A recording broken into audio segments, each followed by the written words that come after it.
आज की कहानी है बाघ की चालाकी। एक जंगल में एक बेहद चालाक बाघ अकेला रहा करता था।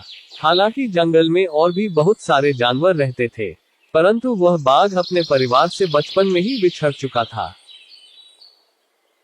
इसलिए उसने अपना सारा जीवन अकेले ही संघर्ष के साथ इस घने से जंगल में गुजारा था। वह जंगल के प्रत्येक कोने कोने से वाकिफ था, अतः उसे इस जंगल में किसी भी चीज का भय नहीं रहा था।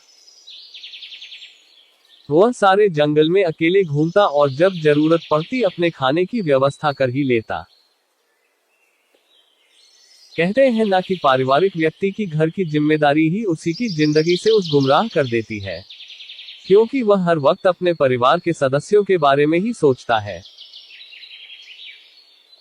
अगर वह कुछ खाना अकेले भी खाता है तो उससे वह खाना ये सोचकर हजम नहीं हो पाता कि उसके घर वाले भूखे रह जाएंगे और उसका पेट भर जाएगा। लेकिन बाघ का परिवार था ही नहीं और वह अपना जीवन खुद के बनाए नियमों एवं शर्तों के बल पर जीता। इसलिए वह हर दिन खुशी के साथ मौज मस्ती करके बिता लेता। वह बड़े से बड़े जानवर के साथ चालाकी से खिलवाड़ कर देता। जब भी उसे अपना पेट खाली महसूस होता, वो चालाकी से जंगल में घास करने वाली जानवरों को घात लगाकर मारता और अपनी भूख शांत करता।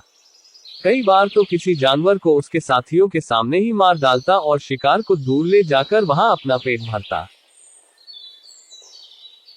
परंतु एक दिन बाघ कुछ खराब चीजें खाने के कारण अपने स्वास्थ्य को बिगाड़ देता है और कमजोर पड़ जाता है। परंतु फिर भी वह जीने की बहुत उम्मीद रखता है। तबीयत बिगड़ने के दौरान वह एक पेड़ के नीचे कई दिनों से झाड़ियों में ही बैठा रहता है। एक दिन वहां से कुछ सुअर और उसके बच्चे भोजन की तलाश में घूमने निकलते हैं, तो सुअर की नजर एक बाघ पर पड़ती है और वह अपनी माँ को बताता है कि माँ, पेड़ के नीचे झाड़ियों में एक बाघ बैठा हुआ है, जिसका हम शिकार करके अपने रात्रि का भोजन आराम से कर सकते हैं। बच्चा अपनी माँ से यह बात बोलता है, पर तेजतर्रार कानों की बदौलत बाघ ये बात सुन लेता है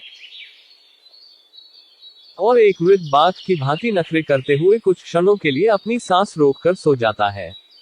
अब जैसे ही सुअर उसके मुंह के सामने जाकर उसकी नाक सूंघता है,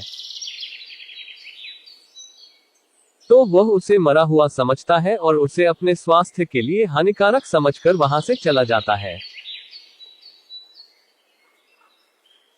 सीख इस प्रकार एक बाघ अपनी चालाकी के कारण सुअरों के मुंह से बच पाता है। हमें भी हमेशा मुश्किल वक्त पर अपनी बुद्धि का सही प्रयोग कर ऐसे निर्णय लेने चाहिए जिससे हम खुद की सुरक्षा कर सके। अगर आपको वीडियो पसंद आए तो लाइक करें, शेयर करें और सब्सक्राइब करें।